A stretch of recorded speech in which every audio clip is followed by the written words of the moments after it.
Hey everyone! I hope you're having an amazing day. Let's get right into it because Pengu crypto is showing some really strong bullish momentum after surging around 71% this week. In the last 24 hours alone, Pengu traded between a low of 0.00841 and a high of 0.01029, highlighting some serious volatility and strong buying interest.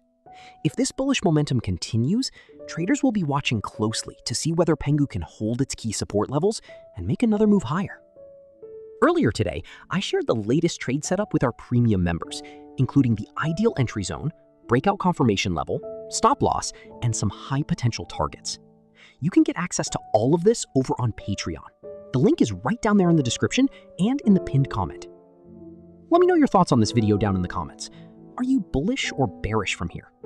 If you enjoy these daily crypto updates, please don't forget to like the video, subscribe to the channel, and join our Patreon using the first link in the comments. Thanks so much for watching, and I'll see you in the next video. And a quick reminder, guys, this video is for educational and informational purposes only and should not be considered financial or investment advice. Always do your own research and manage your risk before making any trading or investment decisions.